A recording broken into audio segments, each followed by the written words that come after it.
எதிர்த்து பேசிட்டு வணக்கம் நண்பர்களே, சிறப்பு நேர்பட பேசி நிகழ்ச்சிக்கு வரவேற்கிறோம். இரண்டு முக்கியமான பிரச்சனைகள் குறித்து இன்றைக்கு நாம் பேச இருக்கின்றோம். முதல் அமர்வுல தொடர்ந்து பேசிக் கொண்டிருக்கிறது தான், எத்தனை நாட்களுக்கு இதை மட்டுமே பேசுவீர்கள் என்று நேயர்களிடமிருந்து சில கேள்விகள் வந்து கொண்டிருக்கின்றாலும் கூட இதை பேசாமல் தவிர்க்க முடியாது. ஆளும் கட்சியாக இருக்கின்றதனால் அதிமுகவினுடைய இந்த உட்கட்சி பிரச்சனை அடுத்த கட்டத்தில் என்னவாக போகிறது என்கிறது முக்கியமாக இருக்கிறது. ஒரு ஆளும் கட்சியினுடைய ஒரு ஸ்திரத்தன்மை, அந்த உட்கட்சி பிரச்சனை என்பது நிர்வாகத்தில் என்ன விதமான விளைவுகளை ஏற்படுத்துது என்பதனாலேயே இதை பேச வேண்டிய தேவையும் உண்டாகி இருக்கிறது. இரண்டு தரப்பிலும், திரு ஓ பன்னீர்செல்வம் தரப்பிலும் திரு எடப்பாடி பழனிசாமி தரப்பிலும் அணிகள் அமைக்கப்பட்டு இரண்டு பேரும் பேச்சுவார்த்தை நடத்தி நாங்கள் ஒன்றாக இணையப் போகிறோம், இரட்டை இலையை மீட்கப் போகிறோம், கட்சி ஒன்றாக இணையப் போகிறது, 5 ஆண்டுகளுக்கு இந்த ஆட்சி நீடிக்க வேண்டியிருக்கிறது என்றெல்லாம் பேசிய பிறகு, கிட்டத்தட்ட 5 நாட்களுக்கு பிறகும் கூட இரண்டு பக்கத்திலும் குழுக்கள் அமைத்த பிறகும் எந்தவித முன்னேற்றமும் இல்லாமல் அப்படியே நின்று கொண்டிருக்கிறது. இரண்டு தரப்பிலும் மாறி மாறி நிபந்தனைகள் வைக்கப்பட்டு கொண்டே இருக்கின்றன. நிபந்தனையற்ற ஒரு பேச்சுவார்த்தைக்கு தயார் என்று முதல் நாளில் முன்னாள் முதலமைச்சர் திரு ஓ பன்னீர்செல்வம் சொன்னார். ஆனால் அடுத்த நாளில் ஒட்டுமொத்தமாக நிபந்தனை என்று எதுவும் இல்லாமல் இல்லை, நிபந்தனைகள் இருக்கின்றன, நாங்கள் தொடக்கத்திலிருந்து வைக்கின்ற நிபந்தனைகள் இப்போதும் இருக்கின்றன என்றார். ஆனால் அடுத்தடுத்து இரண்டு தரப்பிலிருந்தும் பேச்சுவார்த்தை நடக்கும் என்று எதிர்பார்த்தால் இரண்டு தரப்பும் ஊடகங்களுக்கு இடையே ஊடகங்களை அழைத்து அவர்களிடம்தான் பேச்சுவார்த்தை நடத்தக்கூடிய சூழலை பார்க்கிறோம். எனவே எங்கே இந்த பிரச்சனை இருக்கிறது என்று ஆராயக்கூடிய ஒரு சூழல் இருக்கிறது. முதலமைச்சர் பதவி என்பதுதான் இரண்டு தரப்பிற்குமே பிரச்சனையாக இருக்கிறது என்கிற ஒரு பார்வை முன்வைக்கப்படுகிறது. முதலமைச்சர் பதவி யார் இருக்கிறது, முதல்வராக யார் இருப்பது என்கிற இந்த கேள்வியில் தான் இந்த பிரச்சனை என்பது தொடர்ந்து நீடித்துக் கொண்டே இருக்கிறதா? இப்படியான ஒரு நீடித்த ஒரு நிலையற்ற தன்மை என்பது ஆளும் கட்சியாக இருக்கின்றதனால் அதிமுகவுடைய இந்த உட்கட்சி விஷயங்களை நாம் தொடர்ந்து பேச வேண்டியிருக்கிறது. இன்றைய நம்முடைய அமர்வில் பங்கேற்கிறார்கள் அதிமுக அம்மா அணியின் சார்பாக திரு கோவை செல்வராஜ், அதே போல அதிமுக புரட்சி தலைவி அம்மா அணியின் சார்பாக முன்னாள் நாடாளுமன்ற உறுப்பினர் திரு கே சி பழனிசாமி, மூத்த பத்திரிகையாளர் திரு பிரியன், அதே போல கர்நாடக அதிமுகவினுடைய மாநில செயலாளர், கர்நாடக மாநில செயலாளர் திரு புகழேந்தி, அனைவரையும் வரவேற்கிறேன். என்ன பிரச்சனை திரு கேசிபி, உங்கள்கிட்ட தான் தொடங்க வேண்டி இருக்கிறது. நாங்கள் பேசுவதற்கு தயாராக இருக்கின்றோம், நிபந்தனைகள் இல்லை அப்படின்னு நீங்க சொன்ன பிறகுதான் இந்த அணியிலிருந்து நாங்கள் பேசுவதற்கு குழுக்களை எல்லாம் அமைத்தார்கள். அதற்கு பிறகும் தொடர்ந்து இந்த இழுபறி நீடித்துக் கொண்டே இருக்கிறது. எங்களுக்கு 2 அடிப்படையான பிரச்சனைகள் திருமதி சசிகலா அவர்களும் திரு தினகரன் அவர்களும் அந்த குடும்பமும் நேரடியாகவோ மறைமுகமாகவோ இந்த அரசாங்கத்திலும் கட்சியிலும் தலையீடு இருக்கக்கூடாது. அவர்கள் இந்த கட்சியில இயக்கத்திலே இருந்து வெளியேற வேண்டும். இதில் எள் முனை அளவு கூட சமரசத்திற்கு நாங்கள் தயாராக இல்லை. இது ஒன்று. ரெண்டாவது, அதே மாதிரி அம்மா அவர்களது மரணத்தை பற்றி ஒரு சிபிஐ விசாரணை வேண்டும் என்பது. இந்த 2 மட்டும்தான் எங்களது கோரிக்கைகள். இதை தவிர எந்த விதமான கோரிக்கைகளும் நாங்கள் முன்வைக்கவில்லை. இந்த 2 கோரிக்கையுமே பேசலாம் அப்படின்னு இவங்க சொன்னதுக்கு பிறகு நாங்கள் முன்னெடுத்த விஷயங்கள் அல்ல. இது பிப்ரவரி 7ஆம் தேதி அன்னைக்கு, எப்பொழுது திரு அண்ணன் ஓபிஎஸ் அவர்கள் அம்மா சமாதியிலே தியானம் செய்த அன்றிலிருந்து முன்னெடுத்த விஷயம். திரு ஜெயக்குமார், நிதித்துறை அமைச்சராக இருக்கிற ஜெயக்குமார் நேற்றைக்கு பத்திரிகையாளர்கிட்ட சொல்றாரு, இந்த பேச்சுவார்த்தை சுமூகமாக நடக்கிறதுக்கு 2 அணிகளும் இணைவதற்கு நான் என்னுடைய பொறுப்பை விட்டுக் கொடுக்க தயாரா இருக்கிறார் திரு ஓ பன்னீர்செல்வத்திற்கு அப்படின்னு ஒரு அறிவிப்பை கொடுக்கிறார்.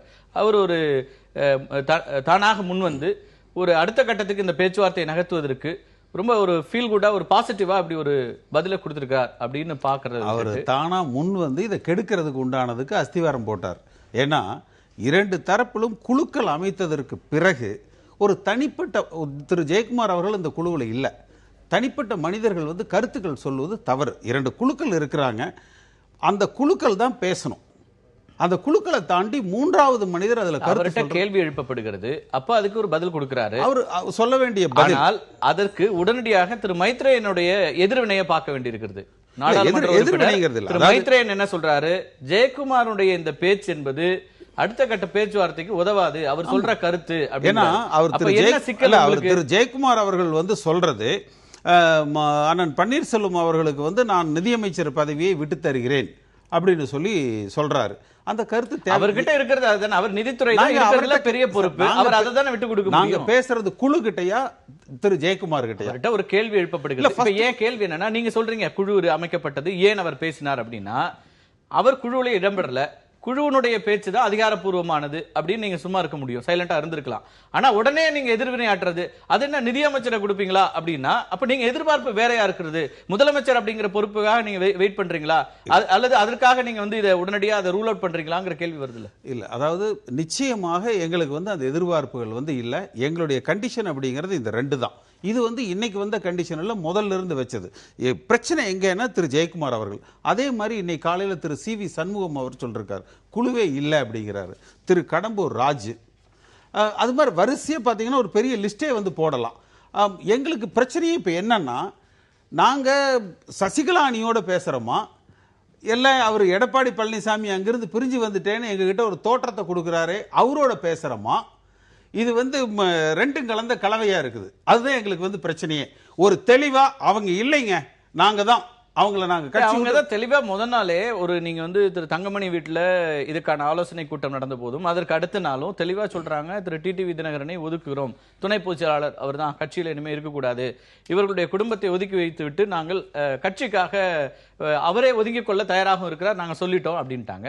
நீங்க சொன்ன கோரிக்கை நீங்க வந்து முதல் வெற்றின்னு வேற சொன்னீங்க, உங்க தர்ம யுத்தத்தினுடைய முதல் வெற்றி அப்படின்னு வேற அதை கிளைம் பண்ணீங்க. அப்புறம் என்ன பிரச்சனை வந்துச்சு? இல்ல, அதாவது ஒதுங்கிக்கிறவங்கிறது வேற, இந்த கட்சியினுடைய உறுப்பினர்கள் இருந்து அவங்க வெளியில போகணும். இன்னைக்கு கூட ஒரு திரு வைத்திலிங்கம் என்ன சொல்றாருன்னா, அந்த பொதுச் செயலாளர் பிரச்சனைங்கிறது வந்து தேர்தல் கமிஷன்ல இருக்கிறது, நாங்க ஒன்றும் பண்ண முடியாதுன்னு சொல்றாரு.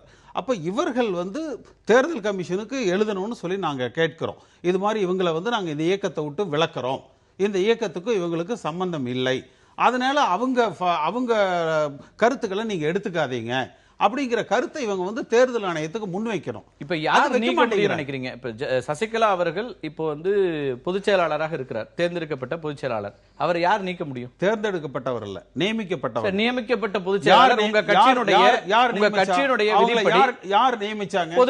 பொதுக்குழு. ஏன் அதே பொதுக்குழு கூடி அந்த நியமனத்தை ரத்து செய்யலாமே?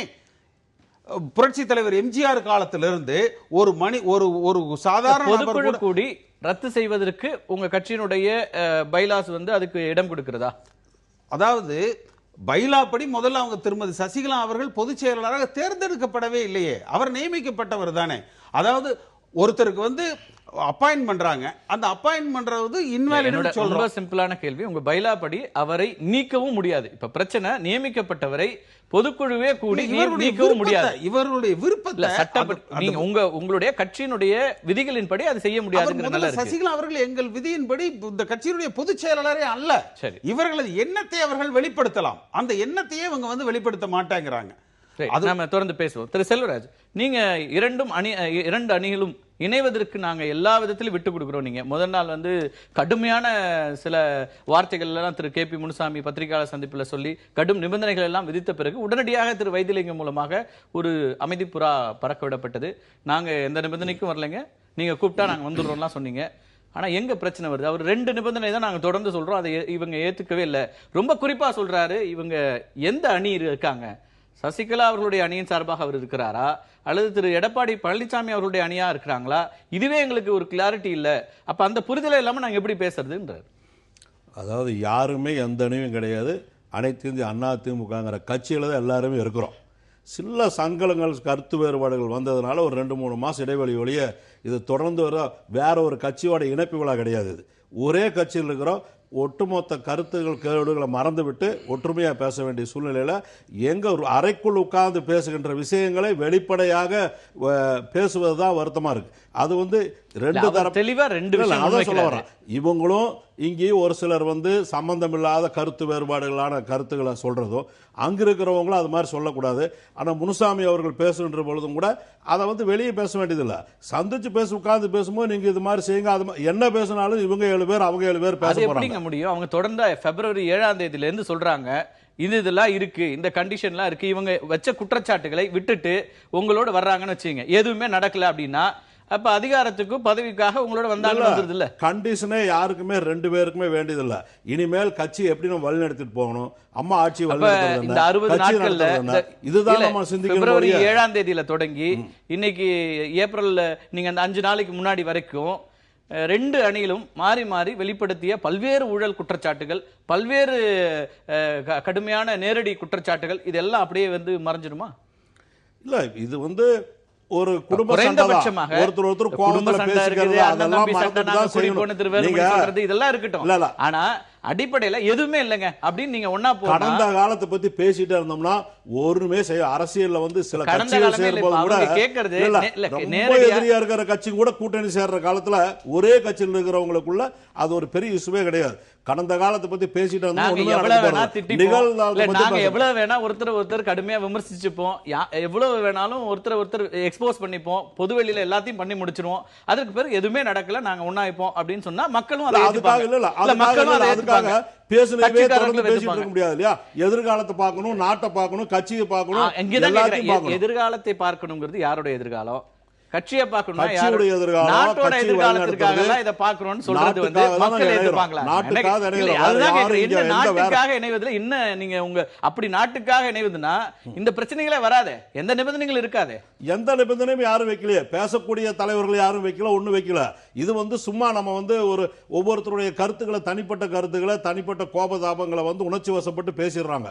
அந்த மாதிரி பேசக்கூடாதுன்னு சொல்றாரு. பேச வேண்டிய அவசியமே இல்லை. இனிமேல் அவர் அதை நேரடியா சொன்னாருங்க, சசிகலா குடும்பம் இவங்க பின்னாடி இருக்குது அப்படிங்கிற அந்த குற்றச்சாட்டை அவங்க முன் வைக்கிறாங்க. அது இல்ல, நாங்க அவங்கள ஒதுக்குறோம் அப்படின்னு அவங்க சொல்றாங்க. இதுவரைக்கும் நீங்களே அந்த கேள்விக்கு பதில் கேட்டீங்க, நீங்களும் கேட்டீங்க. அதுக்கு இது வந்து முறையா வந்து இப்ப யார் சொல்றாங்களோ இவங்களும் எல்லாரும் சேர்ந்து ஒரு மனதா ஒட்டுக்கா சேர்ந்து தான் அவங்கள வந்து நியமனம் பண்ணியிருக்கோம். தேர்ந்தெடுக்கல, நியமனம் பண்ணோம். நியமனம் பண்ணது யாரு? மரியாதைக்குரிய அண்ணன் ஓபிஎஸ் அவர்களும் மதுசூதன் அவர்களும் இவங்க எல்லாரும் சேர்ந்து ஒற்றுமையா இருந்து செஞ்சதுதான்.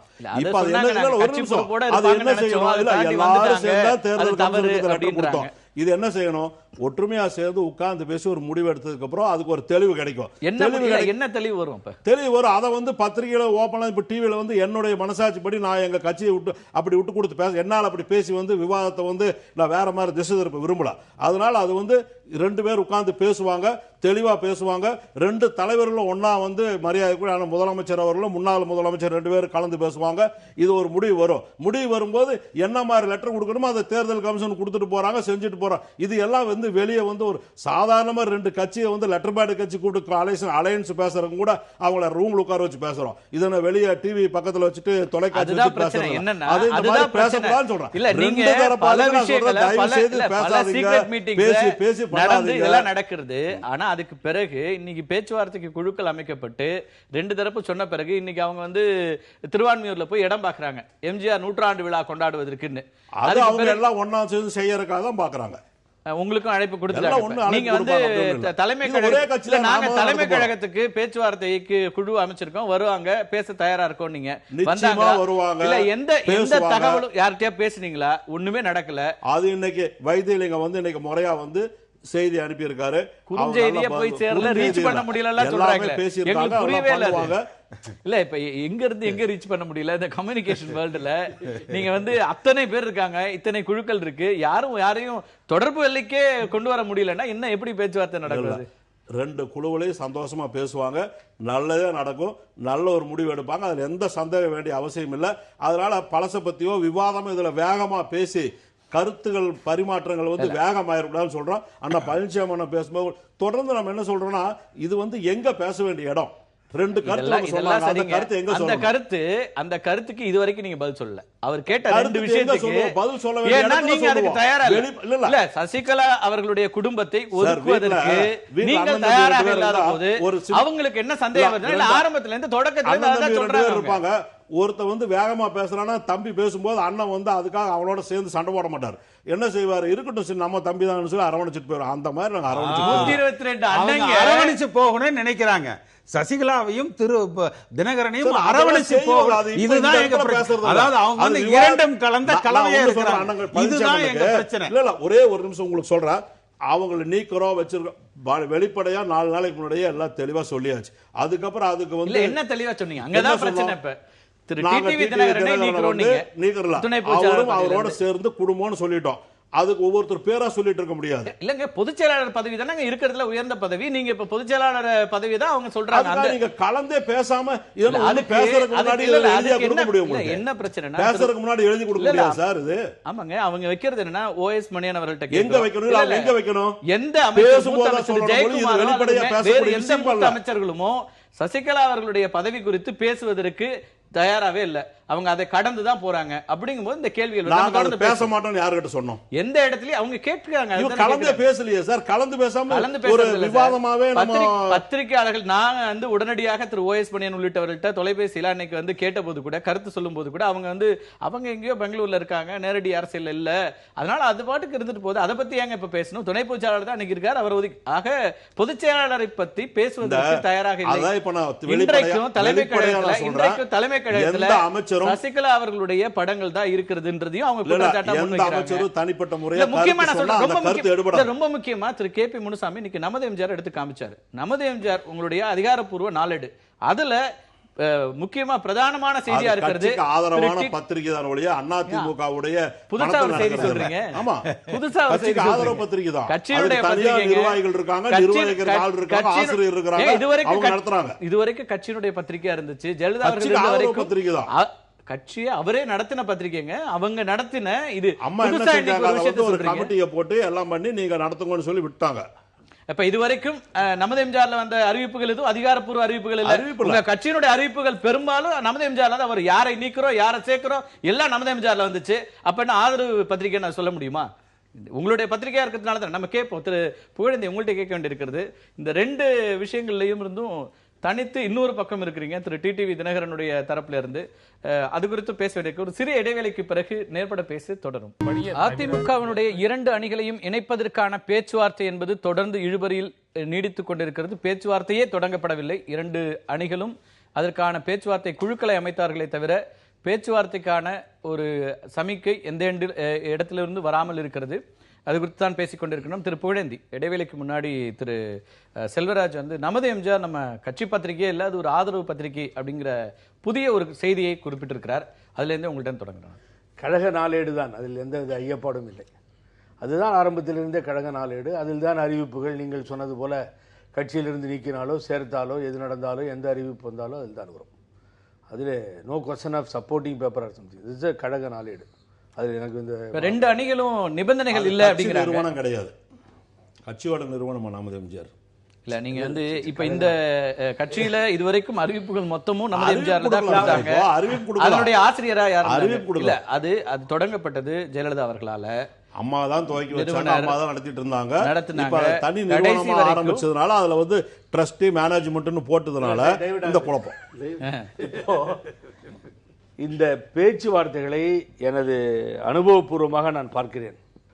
1979 செப்டம்பர் 13 என்று நினைக்கிறேன், இந்திய வரலாற்றிலேயே புரட்சித் தலைவர் எம்ஜிஆர் அவர்களும் திராவிட முன்னேற்ற கழகத்தினுடைய தலைவர் கருணாநிதி அவர்களும் ஒன்று சேர்ந்து திராவிட முன்னேற்ற கழகத்தையும் அனைத்து இந்திய அண்ணா திராவிட முன்னேற்ற கழகத்தையும் இணைப்பதற்கு ஒரு பேச்சுவார்த்தை நடத்தினார்கள். ரொம்ப வேகமாக போச்சு பேச்சுவார்த்தை. முடிஞ்சிரும்.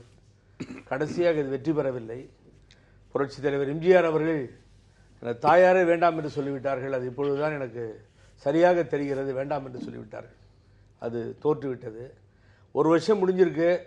இன்னைக்கு நடைமுறைகளை எல்லாம் பார்த்துக்கிட்டே போனா இல்ல, அது தனி கட்சியா தொடங்கி இருந்தாரு. இப்ப அப்படி இல்லையே. இல்ல, இப்ப என்ன சொல்றேன்னா, நடைமுறையா பார்த்துக்கிட்டு போனீங்கன்னா இப்போ ஒரு வருஷம் தான் முடிஞ்சிருக்கு. ஆமா, 4 வருஷம் பொது தேர்தலை சந்தித்த பின்னாலும் இந்த கூட்டணி பேச்சுவார்த்தை தொடரும் என்று நினைக்கிறேன். இது இப்ப முடிகிற மாதிரி தெரியல எனக்கு. 4 வருஷம் அப்படின்னா இந்த பேச்சுவார்த்தை தொடங்கி இப்படியே நீடிச்சு 4 ஆண்டுகள் ஆட்சி நீடிக்குமா? அந்த கேள்விதான் இருக்கு. இப்ப இந்த விவாதத்தினுடைய மைய பொருளே உங்க உட்கட்சி பிரச்சனை என்பதை தாண்டி ஆட்சி நிர்வாகம் என்னவா இருக்க போது, ஆட்சியினுடைய ஸ்திரத்தன்மை என்ன, அதுதான் நம்ம பேசுறோம். இந்த ஆட்சி கண்டிப்பாக நீடிக்கும். அந்த ஆட்சி நீடித்து முடிந்த பின்னாலும் இந்த பேச்சுவார்த்தை தொடரும். இது தொடர்ந்து கொண்டே இருக்கும். என்னன்னு கேட்டீங்கன்னா, இப்ப அன்பு சகோதரர் கே.சி. பழனிசாமி அவர்கள், திரு ஜெயக்குமார் அவர்களும், மாண்புமிகு அமைச்சர் ஜெயக்குமார் அவர்களும், அன்புக்குரிய சகோதரர் அமைச்சர் சி சண்முகம் அவர்களும் ஒரு கருத்தை சொல்லுகிறார்கள். ஒத்து வரவில்லை என்றெல்லாம் சொல்லுகிறார். அது ஒன்றும் இல்லைங்க, சேரணும்னு முடிவு பண்ணால் சேர்ந்துடலாம், ஒன்றும் பெரிய பிரச்சனையே கிடையாது. அவங்க சொன்னதையெல்லாம் பெருசாக எடுத்துக்க வேண்டிய அவசியமே இல்லை. அவர் கோவை செல்வராஜ் என்ன சொன்ன மாதிரி உட்காந்து பேசி முடிவு பண்ணலாம். மனசுக்கு வந்துருச்சுன்னா அதெல்லாம் முடியாவையா உட்காந்து பேசலான்னு சொல்லிட்டு வரலாம். ஆனால் அது அல்ல அவருடைய நீ தெளிவாக சொல்லுகிறேன். என்ன சொல்கிறாங்க? ஒதுக்கி வைக்கணும், தூர வச்சிடணும், சேர்க்கக்கூடாது. நான் உங்கள் நாலேஜுக்கு ஒரு இன்சிடெண்ட்டை கொண்டு வரேன். புரட்சி தலைவர் எம்ஜிஆர் இருந்தபொழுது ராமாவரம் தோட்டத்தில் கார்லேருந்து வெளியில் வர்றார். ஒரு ஆள் ஓடி வந்து நடுவில் நின்றுட்டார். வண்டியை மறிக்கிறார். எம்ஜிஆர் முதல்வர், தலைவர் முதல்வர் மறிக்கிறாங்க காரை. ஏன்னா திடீர்னு காரை மறிக்கிறான். அந்த ஆள் எல்லாம் தடுத்து விட்டு என்னையா அப்படின்னு கேட்டா உடனே அவர் என்ன பண்றாருன்ட்டு, இந்த ஆள் எங்கேயோ ஆமா கட்சி விட்டு எடுத்துட்டு மேடமோ ஒரு 10 நாளைக்கு முன்னாடி அவர் தானே இவர் அப்படின்றார் தலைவர். உடனே ஆமாண்ணா கட்சி விட்டு எடுத்தாச்சு இவர் அப்படின்னு. அப்புறம் இங்கே வந்து கலாட்டா பண்ணுறான், இல்லை போலீஸ் கூட வெளியே துரத்து முதல்ல அப்படிங்கிறாரு. அந்த ஆள் ரொம்ப கூலா, இல்லைண்ணா என்னை கட்சியில் சேர்த்துக்கிறதுக்காக உங்கள்கிட்ட கேட்கறதுக்காக வரல, நான் ஒரு விஷயம் அவசரப்படுறாதீங்க, என்னை அடிக்க சொல்லாதீங்க, ஒரு நிமிஷம் இருங்க, நான் ஒன்று அடிக்க சொல்கிறான்ற, என்ன விஷயம் சொல்லுன்னு கோவமாக கேட்குறாரு. அப்போ சொல்கிறாரு, என்னை கட்சியிலிருந்து எடுத்தீங்கல்ல அதோடு நின்று இருக்கணும், அது கீழே என்ன பண்ணியிருக்கீங்க, யாரும் இவரோடு எந்த தொடர்பும் கொள்ள வேண்டாம்னு சொல்லி ஒரு 2 வரியை சேர்த்துருக்கீங்கன்னா, என்னோட ஒய்ஃபும் மெம்பர் தான் கட்சியில், என்னுடைய சம்சார மனைவியும் என்னை வீட்டிலேயே சேர்க்க மாட்டேன்றா, வீடு அவ பேரில் இருக்கு, தெருவில் இருக்கு, நான் இது எனக்கு தேவையா, அதனால இது தயவு செஞ்சு அந்த வரியை எடுத்துட்டு என்னை வெளியே எழுப்புங்க போறேன்னு சொல்லி சொன்னார். இதுதான் அன்னைக்கு நடந்த இன்சிடென்ட். நான் என்ன சொல்ல வரேன்னா, அது பின்னாடியும் வந்துச்சு, பல நேரங்களில் பார்த்தோம். இந்த யாரும் தொடர்பு கொள்ளக்கூடாதுங்கிறதுலயே பல தலைவர்கள் தங்களுடைய இல்லத்தினுடைய மகளுடைய திருமணங்களே கலந்து கொள்ள முடியாத சூழல்லாம் பார்த்தோம். அதிமுகவுடைய வரலாற்றில் அதுவும் இடம்பெற்றதெல்லாம் இருந்து. இப்ப எனக்கு எது குடும்பம், யார் குடும்பத்தை சார்ந்தவர்கள் அப்படிங்கிறதுலாம் எனக்கு ஒரு கேள்விக்குறியா இருக்கு. இன்னொன்று, நான் ஓப்பனா இதை வளர்த்தாம சொல்ல, நான் வந்து சமாதானமா அது இதெல்லாம் இல்லை, நான் இன்னைக்கு தெளிவாகவே சொல்றேன், மிக தெளிவாக சொல்கிறேன். நான் இங்கே எடுப்பதற்கோ நீக்குவதற்கோ தூரமாக வைப்பதற்கோ அனைத்து இந்திய அண்ணா திராவிட முன்னேற்ற கழகத்தினுடைய நிர்வாகிகளோ தொண்டர்களோ விரும்பவில்லை. இதை யார் விரும்புகிறார்கள் என்று எனக்கு தெரியாது.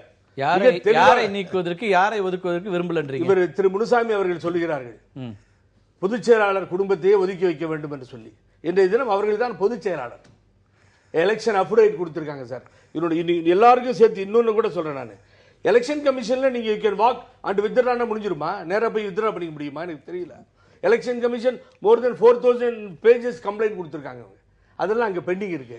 நாளைக்கு எலெக்ஷன் கமிஷனே பார்த்து நீ கொடுத்த I will go through the complaint, நாங்கள் புகார் மூலியமா நாங்கள் நடவடிக்கை எடுக்கிறோம், நீ தேவையில்லை போன்னு சொன்னா, டான்சி கேஸ்ல சுப்பிரமணிய சாமிக்கு சொன்ன மாதிரி பதில சொன்னா என்ன பண்ணுவாங்க, வித்ட்ரா பண்ணிக்கோ, அங்க வித்ட்ரா பண்ணிக்கிறதா, இங்க வந்து இவங்களை எல்லாம் தூர வச்சிடறதா. இவங்களை ஒதுக்கிட்டு இந்த கட்சி நடத்த முடியாதுன்றீங்க.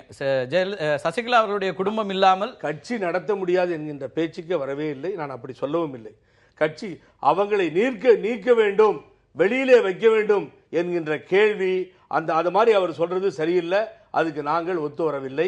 இது யாரெல்லாம் அனைத்து இந்திய அண்ணா திராவிட முன்னேற்ற கழகத்தினுடைய அத்துணை தொண்டர்களும், அடிமட்ட தொண்டர்களும், நிர்வாகிகளும், நான் எல்லாத்தையும் தெரிஞ்சிட்டு சொல்றேன். இதேதான் திரு ஓ பன்னீர்செல்வம் பிப்ரவரி 7ஆம் தேதியிலிருந்து சொல்றாரு, அனைத்து இந்திய அண்ணா திமுகவினுடைய அடிமட்ட தொண்டர்கள் அத்தனை பேரும் இவர்களை ஒதுக்க வைக்க வேண்டும் என்று சொல்கிறார்கள்.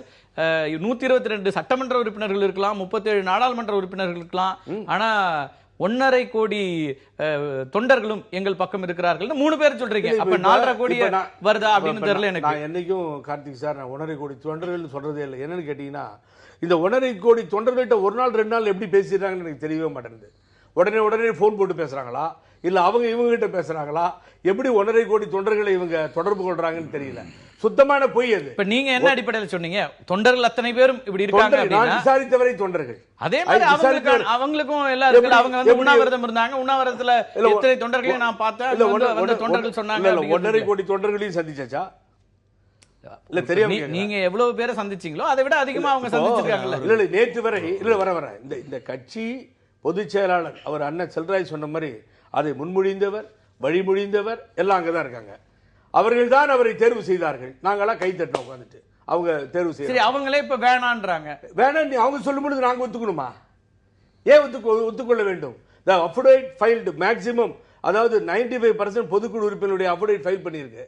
அதெல்லாம் யாரு பொதுச் செயலாளர்? எங்க சிக்கல் இருக்குன்னு நீங்க நினைக்கிறீங்க? இப்ப பேச்சுவார்த்தை குழு அமைச்சாங்க, அடுத்த கட்டத்துக்கு நகரவே இல்ல, என்னதான் பிரச்சனை? நீங்க இல்ல இவங்க வந்து நியாயமா பேசணும்னு நினைக்கிறது தான் எல்லாரும் விரும்புறோம். இப்ப அண்ணன் ஜெயக்குமார் மூத்த அமைச்சர் அவர்களும் சரி, சகோதரர் சி வி சண்முகம் சரி, யாராக இருந்தாலும் சரி, ஒரு நல்லது நடக்கட்டும் என்று ஆசைப்படுகிறார்கள், நடக்கட்டும், அது இல்லை என்று சொல்லவில்லை. ஆனால் என்னை பொறுத்தவரை திரு முனுசாமி அவர்கள் அவசரப்படுகிறார்கள், ஆத்திரப்படுறாரு, உடனே பிரஸ் கூப்பிடுறாரு. இங்க தலைமை கழகத்துக்கு வருவாங்கன்னு எதிர்பார்க்கிற நேரத்தில் இந்த 2 கோரிக்கையும் நிறைவேற்றினால்தான் அப்படின்னு ஆரம்பிச்சீங்கன்னா எங்க சார் போய் முடியும்? சிபிஐ தான் போடுங்கன்ற போய் சிபிஐ கொடுங்க, கோர்ட்ல போய் ஒரு ஃபைலை கொடுங்க, கோர்ட் உத்தரவு போட்டோம். ஏன் நீங்க இருக்கும்போது ஏன் சிபிஐக்கு உத்தரவு போடல? சரி பேசுவோம். திரு பிரியன், நான் உங்கள்கிட்ட வரேன், இன்னும் நிறைய கேள்விகள் இருக்கு. என்ன நடக்குது உங்க பார்வையில், என்ன பண்றீங்க? இவங்க நாங்க வெளிப்படையா வைக்கிற நிபந்தனைகள்ல எல்லாமே வந்து கட்சியினுடைய நலனுக்காகவும் இரட்டைகளை மீட்பதற்காகவும் அப்படின்றாங்க. அதுதான் பிரச்சனையா இல்ல வேறு என்ன பிரச்சனை, ஏன் இது தொடங்காம இருக்கு? அதாவது சார், இதில் முக்கியமான பிரச்சனை என்னென்னா, ஒரு கண்ணாமூச்சி நடந்துட்டு இருக்கு ஆக்சுவலாக வந்து. அதாவது they are not coming out very clear. ஒரு பின்னாடி ஒரு இடன் அஜெண்டா இருக்குது. இதில் இடன் அஜெண்டான்றது வந்து போஸ்ட், கட்சி போஸ்ட் யார் இருக்குது, பார்ட்டியில் ஆட்சியில் யார் தலைமை பீடத்தில் இருக்கிறது, கட்சியில் யார் தலைமை பீடத்தில் இருக்கிறது ஒரு முக்கியமான விஷயம். இப்போ ரெண்டு குழுக்களுக்குள்ள என்ன பிரச்சனைனா, யாருக்கு வந்து மக்கள்கிட்டையும் தொண்டர்கள்ட்டையும் செல்வாக்கு இருக்குன்ற ஒரு விஷயம் வந்து இன்னும் கிளாரிட்டி வரல. அதில் ஆக்சுவலாக ஜெயலலிதா காலத்தில் பார்த்தீங்கன்னா, ஜெயலலிதா ஜானகி பிரிஞ்ச போது ஒரு எலெக்ஷனுக்கு அப்புறம் ஜெயலலிதா வந்து மக்கள்கிட்டையும் தொண்டர்கள்ட்டையும் செல்வாக்கு இருக்குன்னு தெரிஞ்ச பிறகு இன்னொரு குரூப்புக்கு வேறு வழி இல்லை, they have to go and merge. But இந்த இடத்துல வந்து அந்த மாதிரி சூழல் வரல. ரெண்டு பேருமே ஒருத்தருக்கு ஒருத்தர் ஆட்சியில் இவங்க இருந்தால் கூட நாங்கள் வந்து செல்வாக்கு பெற்றிருக்கோம். பிகாஸ் அந்த ரெண்டு டிமாண்ட் பன்னீர்செல்வம் வச்சதுனால மக்கள்கிட்ட அவருக்கு ஒரு செல்வாக்கு இருக்கிறதா அவர் நினைக்கிறார். இவங்க வந்து 122 எம்எல்ஏக்கள் தங்கள்கிட்ட இருக்கிறதா இவங்க செல்வாக்கு இருக்கிறதா இவங்க நினைக்கிறாங்க. ஆனால் இவங்களுடைய ரெண்டு பேருடைய ஸ்ட்ரென்த்தும் எந்த ஒரு எலெக்ஷன்லையும் இதுவரை டெஸ்ட் ஆகலை. ஆர்கே நகரில் ஒருவேளை நடந்திருந்தால் அந்த ஓட்டுக்களை வச்சு ஒருவேளை தமிழ்நாட்டுக்கு ஒரு ரெப்ரஸன்டேட்டிவ் அதை எடுத்துருக்கலாம் நம்ம. ஆனால் அது மாதிரி நடக்கல. ஸோ அதனால இப்போ ரெண்டு பேரும் என்ன பண்ணுறாங்க, எங்களுக்கு தான் செல்வாக்கு இருக்கு, இல்லை அவங்களுக்கு தான் செல்வாக்கு இருக்கு, நாங்கள் ஆட்சியில் இருக்கோம், அவங்களுக்கு தொண்டர்கள் சப்போர்ட் இருக்கு அப்படின்ற இதுலேயே போயிட்டு இருக்கு ஆக்சுவலாக. ஸோ அதனால தான் வந்து இந்த இடத்துல வந்து ஒரு ஈக்குவேஷன் வரமாட்டேங்கிறது. ஸோ நாங்கள் தான் இதில் இது ரெண்டு கோரிக்கைகள் ஓபிஎஸ் வைக்கிற பிப்ரவரி 7க்கு அப்புறம் இந்த ரெண்டு கோரிக்கைகள் வைக்கிறதுக்கான தார்மீக நிபந்தனைகள் கோரிக்கைகள் நிபந்தனை, அதுக்கு தார்மீக உரிமை அவருக்கு இருக்கா? அந்த ரெண்டு கோரிக்கைகள் அடிப்படையில் தான் தனக்கு செல்வாக்கு இருக்கிறதா ஓபிஎஸ் நினைக்கிறாரு. அந்த ரெண்டு கோரிக்கைகள் வைக்கிறதுக்கான தார்மீக உரிமை ஓபிஎஸ்க்கு இருக்கான்றது இந்த பக்கத்தில் கேட்கிற கேள்விகள். நீங்க அந்த ரெண்டு கோரிக்கைகளை முன்னிக்கு வைக்கிறீங்களே, அதுக்கு உங்களுக்கு தார்மீக உரிமை இருக்கா? அந்த ரெண்டு கோரிக்கைகள் நீங்களே பண்ணியிருக்கலாம், ஆனா நீங்க ஏன் பண்ணல? உங்களுடைய சிஎம் போஸ்ட் ஸ்ட்ரிப் ஆகும்போது தான் உங்களுக்கு ஞானம் வருது உங்களுக்கு அப்படின்னு உங்களுக்கு கோரிக்கை எழுப்புறாங்க. ஸோ இந்த மாதிரி இருக்கும்பொழுது நீங்க வந்து ஒரு இருட்டு அறையில வந்து கண்ணை மூடிட்டு நீங்க பல விஷயங்களை தேடிட்டு இருக்கீங்க, உங்களுக்கு எதுவுமே புரியல. ஆனால் ஏதோ ஒரு பின்னாடி இருக்கிற ஸ்ட்ரிங் ஏதோ ஒன்று இழுக்கிறது, ஏதோ ஒரு ஸ்டெப் எடுத்து வைக்கிறது, தடுக்கிறது உங்களை. நீங்க யாரும் ஓப்பனாக வரத்துக்கு விரும்பல. இதுதான் பிரச்சனை. சிஎம் போஸ்ட் யாருக்கு? 2 தடவை வந்து முதல்வராலே அடையாளம் காட்டப்பட்ட பன்னீர்செல்வம் இருக்காரு, அவருக்கு சிஎம் போஸ்ட் கொடுக்கணும்னு அவங்க கேட்கறாங்க. அது இடன் அஜெண்டாவில் ஓப்பன் அஜெண்டாவை கூட வச்சுக்கலாம் இருக்கு. இவங்க என்ன நினைக்கிறாங்க, இல்லை நாங்கள் வந்து 122 எம்எல்ஏ எடப்பாடியை தேர்ந்தெடுத்தாங்க, அவர் தான் கண்டினியூ ஆனோம், நீங்கள் வேணா வச்சுக்கோங்கன்னு. இப்போ சசிகலாவின் தினகரன் என்ன பண்ணுறது? சசிகலா தேர்ந்தெடுத்த முறையே சரியில்லைன்றது ஒரு பக்கம் இருக்கு. ஸோ அதனால இவர் வந்து அந்த கோரிக்கைகளை வந்து இப்போ கேசிபி என்ன சொல்றாருன்னா, அவரோட நேரடியா சொல்றது அவங்களுடைய குடும்பத்தினுடைய பின்னணியில தான் இது எல்லாமே நடக்குது, அது இல்லாம நாங்க எப்படி பேச முடியுன்றாரு. அப்படிதான் அது நடக்கிறதாக பார்க்க வேண்டியிருக்குதா? இல்ல உண்மையிலேயே சார், இப்போ சசிகலா அண்ட் தினகரனோட அவங்க ஃபேமிலியோட அவங்க 30 பேர் அவங்க ஃபேமிலியில் இருக்க வச்சுக்கோங்க, அவங்களுக்கு இந்த இயக்கத்தில் இருக்க எல்லாரோடையும் தொடர்பு உண்டு. டு பி வெரி ஃப்ராங்க், இந்த எம்எல்ஏக்கள் டிக்கெட் கொடுத்ததுல பாதி பேர் வந்து சசிகலாவுக்கு ரொம்ப வேண்டியவர்களாக கூட இருக்கலாம், அதனால கூட லாயல்ட்டி இருக்கலாம். கட்சிக்காரங்களில் பல பேர் கூட வந்து சசிகலாவோட நேரடி தொடர்பு இருக்கலாம், அவங்க நியமிச்சவர்களாக கூட இருக்கலாம். ஏன்னா ஜெயலலிதா காலத்துல வந்து என்ன அவங்களே சொல்லியிருக்காங்க, சசிகலாவே கட்சியும் ஆட்சியும் நாங்கள் தான் 30 வருஷமா நடத்தினோம்னு சொல்லியிருக்காங்க. அப்படி இருக்கும்பொழுது இங்க வந்து இவங்க ரெண்டு பேருமே இந்த விஷயத்துல ரொம்ப தெளிவா இருக்கணும். இந்த பேச்சுவார்த்தை நடத்த கூட அந்த ஓப்பன்னஸ் வந்து இன்னும் வரல. எங்களுக்கு இதான் பிரச்சனை, நாங்கள் முதல்வர் பதவி விஷயம் எங்களுக்கு பிரச்சனை. பன்னீர்செல்வம் சீனியர், நீங்கள் அவருக்கு முதல்வர் கொடுங்க, இல்லையா எங்களால் கொடுக்க முடியாது இவங்க சொல்கிறாங்க வச்சுக்கோங்க. அங்கே வந்து இப்போ அதை வந்து நேரடியாக இந்த பிரச்சனையை வந்து அந்த நெகோசியேட்டிங் டேபிளுக்கு கொண்டு போகாமல் இந்த ரெண்டு பிரச்சனையை முன்னாடி இவங்க வைக்கிறதும், ஓபிஎஸ் தரப்புலேருந்து வந்து இபிஎஸ் தரப்புலேருந்து வந்து இல்லை இபிஎஸ் வந்து கண்டினியூ ஆவார்னு சொல்கிறது. இவங்க ஏன் சொல்கிறாங்க? இவங்க இபிஎஸ் தரப்பில் ஏன் அதை சொல்கிறாங்க? இவர் தான் முதல்வராக கண்டினியூ ஏன் சொல்கிறாங்கன்னா, அங்கேருந்து வந்துட்டு இருக்கு செய்திகள், நீங்க வந்து எந்த பேச்சுவார்த்தையும் இது நீங்க ஒத்துக்கோங்க, அப்பதான் சுமூகமா முடியும். ஆனா அவங்க வெளிப்படையா சொல்றது என்ன, சசிகலா தினகரன் குரூப் நீங்க வெளியில நிக்க வைக்கணும், இல்ல அவங்க நீக்கணும் அப்படின்றது தான் அவங்க சொல்றது, இல்ல என்கொயரி போடணும் ஜெயலலிதா மரணத்துக்குன்றது. ஆனால் தொடர்ந்து பேசலாம். இன்டைரக்டா வர விஷயங்கள் இபிஎஸ் வர விஷயங்கள் என்ன, பன்னீர்செல்வத்தை நீங்க சிஎம் ஒத்துக்கணும் அப்படின்றது இன்டைரக்டா உங்களுக்கு வந்து முதலமைச்சர் அப்படிங்கிற பதவி தான் இப்ப பிரச்சனையா இருக்கு, எந்த சந்தேகமும் கிடையாது. ஆனா இந்த விஷயத்துல ரெண்டு பேருமே நேரடியா எந்த கருத்து எடப்பாடி பழனிசாமி அவர்களோ அல்லது திரு ஓ பன்னீர்செல்வம் அவர்களோ இதுல பேசல, அவருடைய இருக்கிறவங்க ஆதரவாளர்கள் தான் பேசுறாங்க. 122 சட்டமன்ற உறுப்பினர்களை வைத்து சட்டமன்றத்துல உங்களுக்கான இது முழுமையா நீங்க நிரூபிச்ச பிறகு, உங்களுக்கான பெரும்பான்மையை நிரூபிச்ச பிறகு ஏன் திரு ஓ பன்னீர்செல்வத்தினுடைய அணியினுடைய ஆதரவு இப்ப தேவைப்படுகிறது, அங்க என்ன சிக்கல் இருக்கிறது? தொடர்ந்து பேசலாம் ஒரு சிறிய இடைவேளைக்கு பிறகு. இழுபறியாகி கொண்டிருக்கின்ற அதிமுக இரு அணிகளுடைய இணைப்பு குறித்து பேசிக் கொண்டிருக்கின்றோம். திரு கேசிபி, நான் உங்கள்கிட்ட வர. திரு செல்வராஜ், 122 சட்டமன்ற உறுப்பினர்கள் சட்டப்பேரவையில் எங்களுடைய பெரும்பான்மையை நிரூபித்து விட்டோம், ஆட்சி நடந்து கொண்டிருக்கிறது அப்படின்லாம் சொல்லிட்டு இப்போ திரு ஓ பன்னீர்செல்வம் பக்கத்தில் இருக்கிற அந்த 12 எம்எல்ஏக்களுக்காக இவ்வளவு தூரம் இறங்கி போறீங்களா? என்ன பிரச்சனை இருக்கு உங்களுக்கு? 12 எம்எல்ஏகளுக்காக நாங்கள் இறங்கியும் போல ஏறியும் போல கட்சி பிரிவினைகள் தொடர்ந்து இப்படியே போய் கட்சி ரெண்டா பிரிஞ்சிடக்கூடாது. எதிர்காலத்தில் அம்மா சொன்ன மாதிரி 100 ஆண்டுகள் ஆனாலும் நம்ம கட்சி ஆட்சியில் இருக்கணும், கட்சி இருக்கணும், ஒரு நல்ல பாரம்பரியம் நல்ல எண்ணத்துக்கு அவளுடைய அந்த நல்ல எண்ணம் அப்படிங்கிறது திடீர்னு சடனா அந்த ஆர்கே நகர் இடைத்தேர்தல் ரத்து செய்யப்பட்ட பிறகு வருமான வரித்துறை சோதனைக்கு பிறகு உடனடியாக இப்படியான நல்ல எண்ணங்கள் ரெண்டு பக்கம் வருமான வரி சோதனைக்கும் இதுக்கு சம்பந்தம் இல்லாத தெளிவான பதில் சொல்லிக்கிற. வருமான வரி சோதனைங்கிறது இயற்கையா நடக்கிறது எல்லா இடத்துலையும், அது ஒன்றும் பிரச்சனை இல்லை. 122 எம்எல்ஏ சட்டமன்றத்தில் நிரூபிக்கப்பட்டு வாக்கெடுப்பு நடத்தி அதன் மூலியமா வந்த முதலமைச்சர் தான். அந்த ஆட்சிக்கோ கட்சிக்கோ எந்த பிரச்சனையும் கிடையாது. பிரிவினைகள் என்று இந்த மாதிரி இருக்க வேண்டாம், நம்ம எல்லாம் ஒன்னா சேர்ந்து ஒரே கட்சி ஒரே கொள்கை ஒரே லட்சியத்தில் இருக்கிறோம். அதுக்காக ரெண்டு தரப்புக்கும் அப்படி ஒரேடியா வர முடியாதுல்ல. அப்ப ஏதோ பின்னாடி நடந்து ஒரு இரவுல வரல. ஆமா, மரியாதைக்குரிய முன்னாள் முதலமைச்சர் ஓபிஎஸ் என்ன சொன்னாருன்னா, அவர்தான் முதல்ல சொன்னாரு நம்ம பேசுறதுக்குன்னா நம்ம எந்த நிபந்தனையும் இல்லாம பேசுவோம்னாரு. அவர் சொன்ன கருத்தை எல்லாருமே சரி அவர் நல்ல கருத்தா சொல்றாரு, அது வரவேற்றோம். சரி அந்த மாதிரி நல்ல எண்ணத்தோட எல்லாரும் சேருவோங்கிற முடிவு எடுத்ததான் ஒழிய இதுல வேற ஒண்ணும் அவங்களா நாங்களாக விடுமுறைக்கே வேலை இல்லை. எவ்வளவு தூரம் நீங்க ஆட்சியை காப்பாற்றுவதற்காக இந்த பேச்சுவார்த்தை அல்ல, இணைப்புக்காக இருக்கிறீங்க அப்படின்னா அதுதான் அடிப்படையா இருக்குங்கிறதா இப்ப பிரச்சனையா இருக்கு. ஆட்சியை யார் வழி நடத்துவது, ஆட்சியை தொடர்ந்து 4 ஆண்டுகள் ஆட்சி நடந்துட்டு இருக்கு, சிறப்பான ஆட்சி நடத்திட்டு இருக்கிறோம், நல்ல திட்டங்களை ஜனங்களுக்கு கொடுத்துட்டு இருக்கிறோம். அது எந்த கருத்து வேறுபாடும் கிடையாது. நேத்து கூட 49 திட்டங்கள் அரசுக்கு என்ன செய்யணும் பிரதமர் கொடுத்துட்டு வந்திருக்கோம். அதெல்லாம் பேசுவோம். இப்ப இந்த திரு ஓ பன்னீர்செல்வம் மணி உங்களோடு இணைந்த பிறகு அவர் என்ன செய்வார்? திரு ஓ பன்னீர்செல்வம் என்ன செய்வார்? இல்ல அது மூத்த தலைவர்கள் இவங்க உட்கார்ந்து பேசுவாங்க. அது நான் வெளிப்படையை இப்படி சொல்ல முடியாது. அவங்க 2 பேர் உட்கார்ந்து பேசுவாங்க. அவருக்கு என்ன உரிய மரியாதை, அவருடைய மூத்த தலைவர்னா அது என்ன செய்யணுமோ செய்வாங்க. எல்லாமே நடக்கும், ஒன்னும் பிரச்சனை இதுல கிடையாது. சிலர் இல்ல அவர் தான் கட்சியில மூத்தவர், சீனியாரிட்டி அவருக்கு இருக்குது. 2 முறை ஜெயலலிதா அவர்களால முதலமைச்சர் ஆக்கப்பட்டவர். சீனியாரிட்டி எடுத்துட்டாக்கா எடப்பாடி பழனிசாமி அண்ணனுக்கு தான் சீனியாரிட்டி அதிகம். 1972 இருந்தே கட்சியில் இருக்கார். அவர் 88லயே தனியா நின்று அம்மா சேவலசன் தள்ளிக்கும் போது எம்எல்ஏவா ஜெயிச்சவர். அதனால அவர் 6 தடவை எம்எல்ஏ நின்றவர், 2 தடவை எம்பிக்கு நின்றவர், எம்பியா இருந்திருக்காரு, அமைச்சரா 2 தடவை இருந்திருக்காரு. அதனால அவர்கள் திரு ஓ பன்னீர்செல்வத்தை தானே செலக்ட் பண்ணாங்க 2 முறை. அதாவது நான் என்ன சொல்றேன், அவர் சொல்றாரு திரும்பவும் பழசே கடந்த காலங்களை பேசக்கூடாதுங்கிறனால இவ்வளவு சொல்றேன். அவரை அம்மா தேர்ந்தெடுக்கிறாங்க. அம்மாவுக்கு யார் எல்லாரும் ஒண்ணுதான். அம்மா ஒரே வார்த்தை சொன்னாங்களே, இங்க இருக்கிற அமைச்சர்கள் என்னோட இருக்கிற எம்எல்ஏக்கள் கட்சியில் இருக்கிற எல்லாருமே எனக்கு ஒண்ணுதான். எல்லாருக்கும் ஒவ்வொரு தகுதி இருக்கு, திறமை இருக்கு. நான் எல்லாருக்கும் கொடுத்தாங்களா? லட்சக்கணக்கான தொண்டர்களுக்கு இடையில யாரோ ஒருத்தர் செலக்ட் பண்ணி 2 பேர் கிடைக்கும். திரு எடப்பாடிக்கு அவருக்கு கொடுத்தாங்க. அதே சட்டமன்ற உறுப்பினர்கள் தான் இவருக்கும் 30 அமைச்சர்கள் சட்டமன்ற உறுப்பினர்கள் தான் இவரோட சேர்ந்து 70 நாள் அமைச்சரா இருந்தாங்க, எல்லாம் பண்ணாங்க. இப்ப எடப்பாடி பழனிசாமி அவர்களோட இருக்கக்கூடிய அத்தனை அமைச்சர்களும் அதே அமைச்சர்கள் அப்படியே இருக்கிறாங்க. அதனால இதுல ஒண்ணு எந்த கருத்து வேறுபாடே கிடையாது. கட்சியினுடைய தொண்டர்கள் தான் இந்த கட்சிக்கு எஜமானர்கள். கட்சி தொண்டர்கள் ஒட்டுமொத்தமா தமிழ்நாடு பூரா இணையணும், ஒற்றுமையா இருங்க. ஏன் சண்டை போட்டுக்கிறீங்க? அந்த தொண்டர்கள் தொண்டை சண்டை போடுறாங்க. ஒன்னா சேரணும். தொண்டர்களுடைய எதிர்பார்ப்பு என்னவா இருக்கு? நீங்க தான் அதை தொண்டர்களுடைய எதிர்பார்ப்பு என்ன சொல்றாங்கன்னாக்கா, இந்த சண்டையை நிறுத்திட்டு ஒன்னா சேருங்கன்னு சொல்றாங்க. யார் முதலமைச்சரா இருக்குன்னு நினைக்கிறாங்க அவங்க முதலமைச்சர் இருக்கிற முதலமைச்சர் என்ன செய்யறது? அவர் முறையா தேர்ந்தெடுக்கப்பட்டு முறையான மெஜாரிட்டி எம்எல்ஏவோட ஆளுங்கட்சியா இருக்கிறோம்.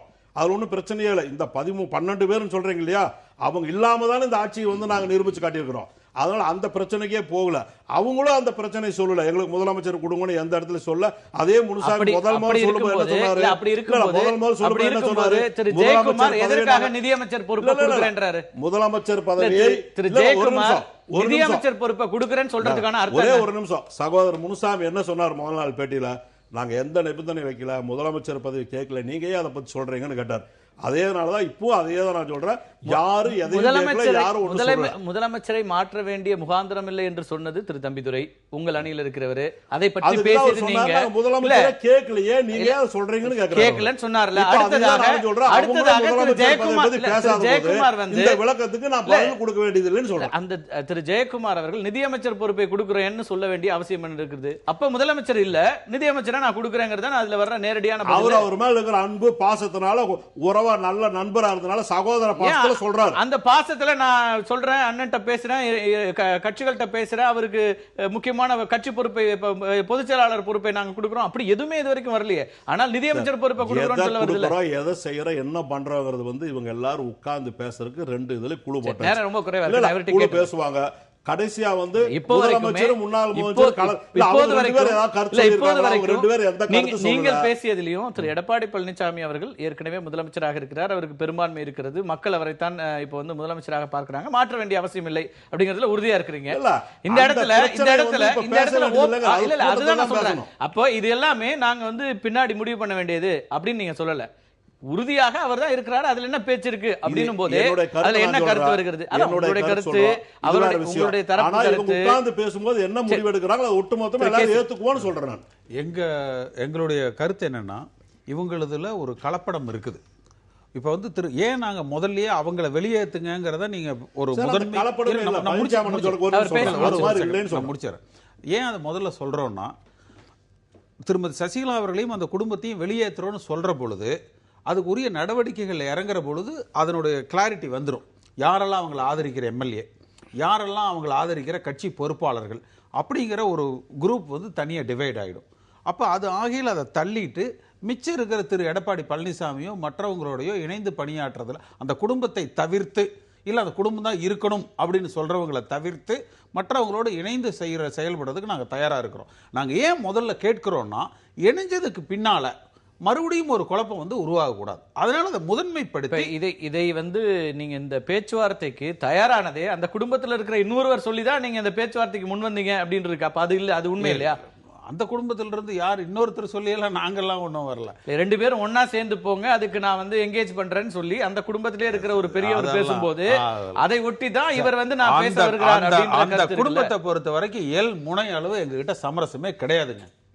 அது வந்து ஆணித்தரமா என்னால சொல்ல முடியும். திரு புகழேந்தி, இப்போ இந்த பிரச்சனையில ஒட்டுமொத்தமாக திரு டிடிவி தினகரனுக்கு ஆதரவான சட்டமன்ற உறுப்பினர்களே இல்லையா, அல்லது அமைச்சர்களே இல்லையா? அமைச்சர்கள் மொத்த பேரும் இன்னைக்கு வந்து அவரை வேண்டாம் அப்படின்னு சொல்லியிருக்கிறாங்க. முழுமையாக அவர் ஓரம் கட்டப்பட்டிருக்கிறாரா கட்சியினரால? நீங்க என்ன நினைக்கிறீங்க? இல்லை, அனைத்து அமைச்சர்களும் அப்படி சொல்லவில்லை. அது நீங்களே பார்த்தீங்க. ஒருத்தர் ரெண்டு பேர் இந்த கருத்தை சொல்லியிருக்காங்க, அவ்வளோதானே தவிர அமைச்சர்கள் இப்போ முன்ன கூட எங்களுடைய துணை பொதுச் செயலாளர் அவர் தான் சொல்லி மாண்புமிகு அமைச்சர் ஒரு சொல்லியதை நாம் தொலைக்காட்சியில் பார்த்தோம். பார்த்தீங்கன்னு நினைக்கிறேன், நானும் நீங்களும் தாங்களும் பார்த்திருப்பீர்கள். ஆகவே இங்கே அந்த குடும்பம் ஓரம் கட்டப்பட வேண்டும் என்பது அது முடியாத ஒரு நிலை. எங்களது பொதுச் செயலாளர் சின்னம்மா அவர்கள்தான், துணை பொதுச் செயலாளர்கள் டிடிவி அவர்கள்தான். அதில் எந்த கருத்து மாறுபாடும் கிடையாது. கால சூழ்நிலை ஆதாயம் தேடுவதற்காக புறப்படுகிறது என்று சொன்னால் லாபம் அடைபவர்கள் வேண்டுமானால் சொல்லலாம். என்னை போன்று கட்சிக்காக தியாகம் செய்த யாரும் அதை சொல்ல தயாராக இல்லை. அதை கடைசி வரை சந்திக்க தயாராக இருக்கிறோம். அதில் லாபம் அடைந்தாலும் சரி, நஷ்டம் அடைந்தாலும் சரி, அதை பற்றியெல்லாம் சிந்தனையே இல்லை. ஏனென்று கேட்டால், நேற்று வரை வாழ்க, இன்று ஒழிக, நாளை வாழ்க. அது ஒன்றும் புதுசு இல்லையே. அதுக்காக போய் நம்ம கொண்டாடிய தலைவரை, கொண்ட தலைவரை, அம்மாவோடு 30-33 ஆண்டு காலம் இருந்தவரை, அம்மா ஏற்றுக்கொண்டு வைத்துக் கொண்டிருந்த ஒரு தலைவரை தான் அப்புறம் பொதுச் செயலாளராக எல்லாரும் சேர்ந்து தேர்ந்தெடுத்தோம். இன்னைக்கு ஞானோதயம் வந்துருச்சு விட்டுட்டு வாங்கன்னா நாங்கள் வர முடியல. அதான் உண்மை. அது அப்படி செய்ய முடியாது. அப்படின்னா ஆதரவு இருக்குன்றா இப்போ வந்து ஒருவேளை முழுமையாக இந்த ஒரு முடிவு எடுக்கணும், அந்த குடும்பத்தில் யாரும் இருக்கக்கூடாது அப்படின்னு இவங்க முடிவெடுத்தால் உங்களுக்கு ஆதரவான சட்டமன்ற உறுப்பினர்கள் என்ன நிலையை எடுப்பாங்க? இல்லை, யார் முடிவு எடுக்கிறது? இந்த 12 பேரா? 122 பேர் முதலமைச்சர் ஏற்கனவே யாரும் எடுக்க மாட்டாங்க. நீங்க கவலையப்படாது, நான் ஓப்பனா சொல்றேன், யாரும் எடுக்க மாட்டார்கள். அதுதான் திரு கேசிபி சொல்றாரு. நெப்போலியன் காலத்திலிருந்து உலகம் பூரா நடந்த வாரில் எல்லாம் பாருங்க, எங்கேயாவது 122 பேர் 12 பேர்த்திட்டு சரண்டர் ஆனா வரும் சரித்திரம் உண்டா? கிடையாது. இந்த 12 பேர் தான் மிக அழுத்தமான எல்லா விஷயங்களையும் முன்வைக்கிறாங்க. 122 பேர் அந்த நிபந்தனைகளை ஏற்கிறாங்க. அந்த இடத்துல தான் புரியல இந்த கேம் என்ன, இதோட பின்னணி என்ன, அதான் புரியல. அங்கதான் வந்து திரு பழனிசாமி அவர்கள் மிக தெளிவாக சொன்னார்கள். இந்த எடப்பாடி பழனிசாமி சீனியர், மிகவும் நல்லவர், திறமையானவர். அதோட மாத்திரம் இல்லை, அவர் சொல்லும்போது விட்டுட்டாரு. அம்மா பிரச்சாரத்தை முடித்துக்கொண்டு அவர் தொகுதிக்கு செல்ல முடியவில்லை, நேரமாகிவிட்டது. அப்போ என்ன செய்கிறாங்கன்னு கேட்டால், எடப்பாடி பழனிசாமி உன் தொகுதிக்கு மாத்திரம் வர முடியல, நான் சேலத்திலிருந்து திரும்புகிறேன், நீங்களே பிரச்சாரம் செய்ய, நான் லெட்டர் கொடுக்குறேன்னு சொல்லி வீடு வீடாக கடிதத்தை கொடுத்து வெற்றியே சுவைத்து வந்தவர். அதனால் வந்து அவருக்கு வந்து தோல்வின்னு தெரியாத வளர்ந்தவர். இந்த ஓபிஎஸை விட அவர் சீனியர். ஸோ எல்லா விதத்திலையும் அவர் சரியான ஆள் தானே முதலமைச்சராக இருப்பதற்கு வாழ்த்துறாங்க. அதாவது ரொம்ப சுருக்கமாக நம்ம அடுத்த மரியாதைக்குரிய சகோதரர் புகழேந்தி அவர்கள் சொன்னதில் வந்து எனக்கு உடன்பாடு கிடையாது, கட்சி தொண்டர்களுக்கு உடன்பாடு கிடையாது, யாருக்குமே முதலமைச்சர் உட்பட அமைச்சர் உட்பட அனைவருக்கும் உடன்பாடு கிடையாது. சொல்லிடுறேன், அவரும் திரு எடப்பாடி பழனிசாமி தான் முதலமைச்சராக இருக்க வேண்டும், அதுக்கு தகுதியானவர். அதுல மரியாதைக்குரிய டிடிவி தினகரன் அவர்கள் என்ன சொன்னாங்கன்னாக்கா, அவர் ஒதுக்கி வச்சுட்டோம், அவரோட எங்களுக்கு தொடர்பு இல்லை, நாங்க கட்சி முழுமையா ஒன்னா சேர்ந்து எல்லாம் சொன்ன பொழுது அவங்க அப்ப என்ன சொன்னார், அவர் நான் நேத்தே விலகிட்டேன், நான் இதுல இருந்து விளைவிக்கிறேன், நீங்க எல்லாம் ஒன்னா சேர்ந்து செய்யுங்கன்னு சொன்னார். ஒதுங்கினதுக்கு அப்புறம் ஒரு விளையாட்டு ஒரு போட்டி விளையாட்டு களத்துக்கு ஒருத்தர் வராத வீரரை போய் நீங்க எப்படி என்ன செய்ய முடியும்? ஒதுக்கிட்டார். இல்ல ஒரு நிமிஷம் இன்னைக்கு இப்ப நான் தெளிவா சொல்றேன் சார், துணை பொதுச்செயலாளர் அதுதான் அவங்களும் என்ன சொல்றாங்க, அந்த பிரச்சனை வருங்கனால அவங்கள முதல்ல எடுங்கோங்கிறாங்க. எடுக்கிறது எடுக்கிறது எப்படின்னா, தேர்ந்தெடுத்து எப்படி எடுத்தோமோ அதே மாதிரி ஒரு பொதுக்குழு கூட்டி ஒரு பொதுச் செயலாளர் பதவி போயாச்சுன்னா அவரால் நியமிக்கப்பட்ட அத்தனை பேர் பதவியும் போயிடும். இவர் டிடிவி தினகரன் லெட்டர் பேட் கொடுத்தாரு இல்லையா, அந்த பதவி யாருக்கு இருக்காது? அம்மா இருக்கும்போது யார் என்ன பதவி இருந்தாங்களோ அந்த பதவி ஒண்ணுதான் செல்லும் மொழிய, அம்மா இல்லாதவோ நியமிக்கப்பட்டது எதுவுமே செல்லாத சொல்றதுக்கு உங்க அணியில உருவாகும். அதான் நான் என்ன சொல்றேன், பேசுறதுக்குன்னு கமிட்டி அமைச்சதுக்கு அப்புறம் அது நான் பேசுறாங்கனால சொல்ல பல பேர் பொறுப்பு போயிடும். புரட்சி தலைவர் எம்ஜிஆர் அவர்கள் திராவிட முன்னேற்ற கழகத்தில் இருந்து வெளியேறிய பொழுது கலைஞர் அவர்கள் தனி மெஜாரிட்டியோடு ஆட்சியில் இருந்தார். ஆனா மக்களும் தொண்டர்களும் நிறைய பேசியிருக்கோம். அதே மாதிரி ஜார்ஜ் பிரிஞ்ச போதும் இதேதான் நடந்தது. களத்தை சந்திக்கிறதுக்கு நாங்க தயாரா இருக்கிறோம், உள்ளாட்சி தேர்தல் அறிவிங்க, பேச்சுவார்த்தை நடத்துறீங்க. பேச்சுவார்த்தை ஆனா இணையறதுக்கு இவங்களோட, அதாவது சசிகலா குடும்பம் அல்லாத கட்சிக்காரங்களோட இணைஞ்சு அதுல உறுதியா இருக்கீங்க. அதுல உறுதியா ஓ பன்னீர்செல்வம் அணி அதுல உறுதியாக எந்த காம்ப்ரமைஸும் பண்ணாது. இது மட்டும்தான் திரு கேசிபி சொல்ல முடியுமா? நாளைக்கு இது மாறாது உறுதியா சொல்லுவோம். அந்த குடும்பத்தை இந்த இயக்கம் ஏற்றுக்காது, நாங்க ஏத்துக்க மாட்டோம். அப்ப பேச்சுவார்த்தை இந்த இடத்தை தாண்டி போகுமான்னு தெரியல. அதை டைவர்ட் பண்றதுக்கு தான் இவங்க அந்த முதலமைச்சர் அந்த அமைச்சர் இந்த அமைச்சர். இந்த விஷயத்துல கிளாரிட்டி இல்லாம, இந்த சசிகலா குடும்ப விஷயத்துல கிளாரிட்டி இல்லாம இந்த ரெண்டு தரப்பும் பேச்சுவார்த்தை நடத்துறது எந்த பயனும் கிடையாது. அது மாதிரி நடத்தினாங்கன்னா பின்னாடி ஒரு பிளவு இன்னொரு பிளவு வரும். அதனால இதுல கிளாரிட்டி பண்ணிட்டு தான் ஃபர்தரா ப்ரொசீட் பண்ண முடியும். ரைட். நம்ம அடுத்ததா இன்னொரு முக்கியமான பிரச்சனையும் இருக்கிறது. விவசாயிகளுக்காக நாளை ஒரு முழு அடைப்பு போராட்டத்திற்கு திராவிட முன்னேற்ற கழகம் உள்ளிட்ட கட்சிகள் அழைப்பு விடுத்திருக்கிறார்கள். பல அமைப்புகளும் கூட அதற்கு ஆதரவு தெரிவித்திருக்கின்றன. இந்த நிலையில பாரதிய ஜனதா கட்சி கடுமையான விமர்சனத்தை முன்வைக்கிறது திமுக மீது. ஒரு குறுக்கு வழியில் ஆட்சிக்கு வர முயற்சிக்கிறார்கள் என்பதாக தமிழிசை சவுந்தரராஜன் கடும் குற்றச்சாட்டை முன்வைக்கிறார். ஆனால் திமுகவிலிருந்து அதற்கு கடுமையான ஒரு எதிர்வினையும் வந்திருக்கிறது. அது குறித்து பேச இருக்கின்றோம் ஒரு சிறிய இடைவெளிக்கு பிறகு.